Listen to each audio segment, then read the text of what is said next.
오늘 이야기 드릴 내용은 이제 데이터 셋에 관해서인데요. 이제 인공지능 개발을 하기 위해서는 반드시 이제 거쳐가야 되는 게 데이터 셋인데, 데이터 셋은 말 그대로 그 데이터의 일종의 모음이라고 보시면 될 것 같습니다.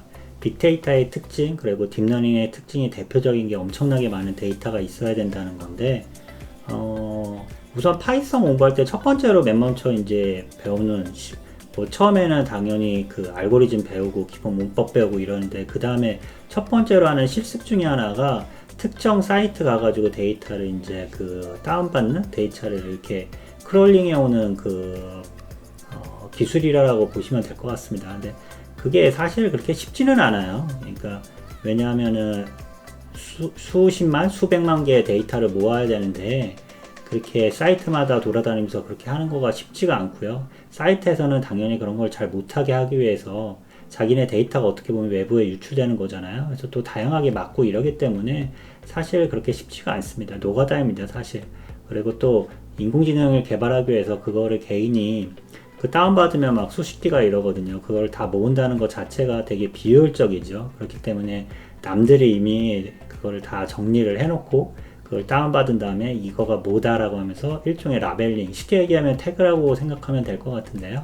그거를 이제 모아놓고 그거에 대해서 공개해 놓은 것들이 있습니다. 그거에 대한 대표적인 두 가지를 이제 말씀을 드리고요.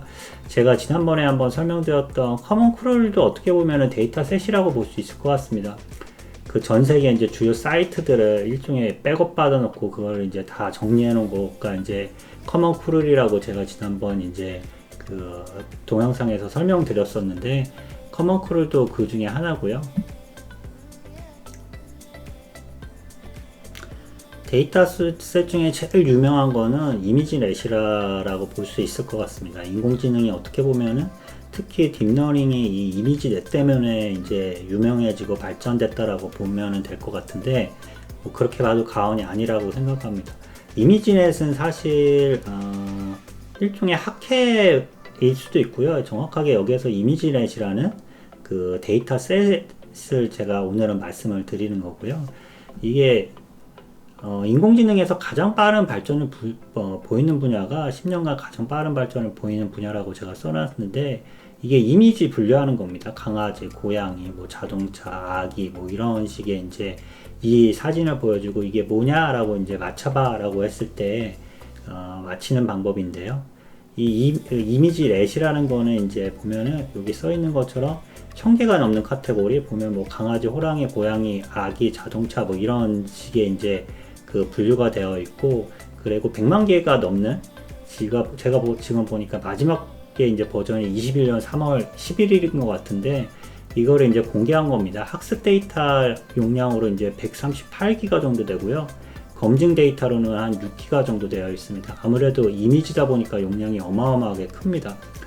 이거는 이제 제가 지난번에 여기 써 있는 것처럼 인공지능 시대에 진짜 돈 버는 업종이라고 해가지고 일종의 이제 데이터를 모아주는 전문 업체들이 있습니다. 그 중에 이제 대표적인 데가 아마존에서 운영하는 메커니컬 터크라고 얘기도 하고 뭐 미커니컬이라고 얘기도 하는 것 같은데, 여기에서 이제 여기를 이용해 가지고 사람이 하나하나 분류한 데이터셋이라고 보시면 될 것 같습니다.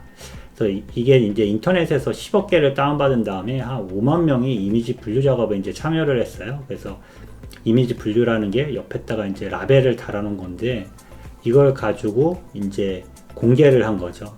그리고 이 이미지 셋은 이제 유명한 학회가 이제 이미지넷 학회인데, 여기 있는 것처럼 ILSVRC라는 일종의 여기에서 운영했던 학회의 어떤 대회 같은 데라고 보시면 될 것 같습니다. 여기에서 이제 사용했던 이제 데이터 셋인데요.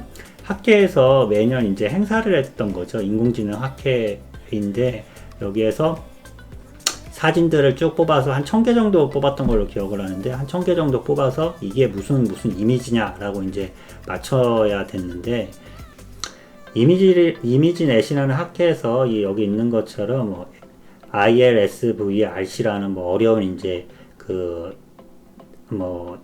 약어네요. 예. 여기에서 이제 경진대회를 해가지고 매년 이미지를 가지고 이게 고양이냐 강아지냐 맞춰봐 라고 해서 컴퓨터가 얼마나 잘 맞추는지를 이제 이 데이터셋을 이용해서 이제 경진대회를 했고, 이 경진대회에서 어느 날 딥러닝이라는 기술을 이용해서 그 기존과 다른 엄청난 인식률을 보이는 그런 이제 프로그램이라고 해야겠죠. 프로그램이 이제 공개가 되면서 전 세계에 이제 인공지능이 뭐야, 딥러닝이 뭐야 이러면서 이제 관심을 갖게 됐습니다. 그래서 어떻게 보면 이 학회도 유명해지고 이 학회에서 사용한 이제 데이터셋도 유명해졌다라고 보시면 될 것 같은데, 이게 처음에 학회에서 한 거기 때문에 상업적인 사이트가 아니잖아요. 근데 보시는 것처럼 여기 보시는 것처럼 뭐 138기가, 6기가 뭐 합쳐가지고 144기가 정도 되나요? 워낙 용량이 많기 때문에 그 지금 홈페이지는 거의 뭐 이제 닫아놓은 상태고요. 다운받을 수 있게 연결은 되어 있는데 보통 워낙 크기 때문에 다운받다가 끊어지는 경우도 되게 많기 때문에 P2P로 이제 다운을 받을 수 있는 토렌토를 이용해서 다운받는 경우가 많습니다. 근데 이게 보시는 것처럼 뭐 이제 데이터를 학습을 엄청나게 많이 한 상태이기 때문에 여기 보면 이제 그 에러율이 나오거든요. 여기 보시는 것처럼 0. 몇 %? 뭐 MS에서 개발한 게 아마 최종 성과라고 저는 들은 것 같은데, MS뿐만 아니라 여기 보면은 이제 인식률이 상당히 좋아졌습니다. 그래서 0.2%, 0.8%라고 봐야 되나요? 뭐 그 정도로 엄청나게 높은 이제 인식률을 보이고 있습니다. 그래서 99% 이상 이제 이게 정확하게 무슨 이미지인지 그 컴퓨터가 알게 됐고요. 이게 엄청난 거가 뭐냐면은 인간이 94.9%밖에 안 됩니다. 왜냐하면은 이미지넷에 들어가 있는 사진이나 이런 게 좀 흐리멍텅한 것도 있고 이상한 것도 있기 때문에 사람도 조금 헷갈리는 경우가 있습니다. 그렇기 때문에 인간도 100%가 아닌데 인간보다 이제 더 정확도가 높다라고 보면 될 것 같습니다.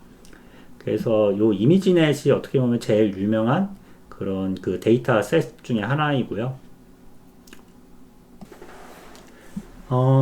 그 다음으로 제가 이제 설명드릴 거는 이제, 엠리스트라는 이제 데이터 셋인데요. 얘는 보면은 이제 일종의 프로그래밍 할 때, 뭐, 헬로 월드를 이제 기본적으로 뭐 찍어보는 것처럼 인공지능 개발할 때 이제 데이터 셋 하면 이제 맨 먼저 테스트하고 개발을 하는 게 뭐 이제 엠리스트라고 봐도 과언이 아닙니다. 그래서 뭐 파이토치나 뭐 이런 것들 이제 깔면은 기본적으로 막 그 아예 깔려 있기도 해요. 이거 가지고 이제 테스트해보고 개발하라고. 그래서 일종의 레퍼런스가 되는 데이터 셋이라고 봐도 과언이 아니고요. 얘가 또 더 유명해졌던 이유는 이거를 이제 주도적으로 이제 그 배포한 사람이 이제 얀 니쿤 교수라는 분인데, 인공지능의 세계적인 이제 권위자 중에 한 명이고요. 뭐 우리가 컴퓨터 쪽에서는 좀 유명하죠. 튜닝상. 그 컴퓨터 쪽에 이제 노벨상이라고 얘기하는 그 튜닝상을 받아가지고 더 유명한 사람입니다. 제가 알기로는 이제 프랑스 사람으로 알고 있어요. 근데 여기 보면은 이제 엠리스트라는 거에 이제 M이 모디파이고요. 여기 그 리스트는 이제 뭐 제가 발음이 안 좋기 때문에 굳이 읽진 않겠습니다. 미국 국립표준기술원이라는 곳이고요. 뭐 국립표준기술원은 뭐 이름에도 알 수 있듯이 표준을 정하는 그런 기관이라고 보시면 될 것 같습니다. 그래서 미국의 막강한 이제 힘을 가지고 있는 미국 상무부의 이제 물리학 연구소라고 보시면 될 것 같아요. 그리고 여기 있는 것처럼 사람이 쓴 숫자를 모아놓은 데이터베이스입니다. 0부터 이렇게 쭉 00000011111112 이런 식으로 쭉 모아놓은 거예요. 그래서 이게 이제 훈련 데이터는 그 인공지능을 개발하다 보면 이제 훈련 데이터하고 이제 테스트 데이터 이런 거가 나눠져 있거든요. 근데 이게 보면 이제 훈련 데이터는 미국 인구조사국에 이제 그 데이터베이스를 기본적으로 가져왔고, 이게 이제 훈련을 다 마친 다음에 테스트를 해봐서 잘 되는지를 봐야 되는데, 이 테스트 데이터는 고등학생의 이제 글자로부터 가져왔다라 그러더라고요. 그래서 뭐 이 숫자를 0부터 이제 9까지 숫자를 쫙 이제 그 모아놓은 거고요. 6만 개 이제 훈련 데이터하고 10,000개 정도의 이제 학습 데이터로 구성되어 있다라고 보시면 될 것 같습니다. 그리고 여기 보면은 이제 결과가 있는데 얘도 거의 정복이 됐다라고 봐도 과언이 아닙니다. 보시는 것처럼 그 에러율이 이제 판단을 잘못하는 경우가 0.17%밖에 안 돼서 사실 뭐 이제 100%라고 봐도 과언이 아니죠. 0.17% 이거는 이제 뭐 앞에서도 말씀드렸던 그 이미지나 비슷한 건데 사람도 알 수 없는 거예요. 그런 거기 때문에 이제 거의 이제 100% 정확하게 숫자 필기체에 대한 숫자 부분을 정확하게 인식한다라고 봐도 이제 과언이 아니고요. 보시는 것처럼 요거 보면 이제 뭐 이런 것 때문에 이제 인공지능 CNN 이런 것들이 되게 더 유명해지고 있는 거를 알 수 있습니다. 보시는 것처럼 제가 요 그 에러율로 이제 소팅을 한 건데 0점대 나오는 거 보면은 뭐 상위에 보면은 다 이제 CNN이죠.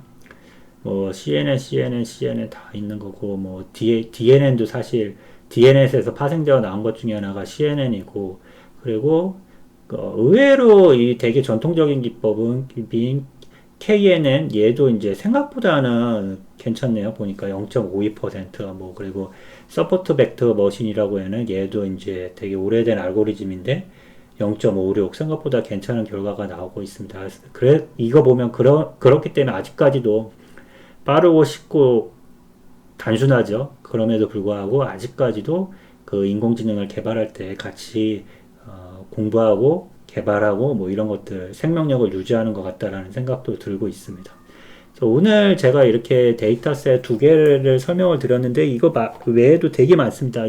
왜냐하면 인공지능이 이제 개발하는 게 그 뭐 이제 동물 인식처럼 뭔가 이제 강아지, 고양이, 사람 뭐 그 식탁, 비행기 뭐 동물뿐만 아니라 여러 가지 물체나 뭐 이런 것들 인식하는 거 외에도 뭐 이제 시티스케이프라고 해가지고 이제 지도 인식 뭐 그 지도 이제 뭐 신호등 인식 이렇게 자율주행에서 많이 쓰는 그 데이터셋도 있고 데이터셋 종류가 되게 많은데 오늘은 두 가지의 대표적인 데이터셋에 대해서 설명을 드렸습니다.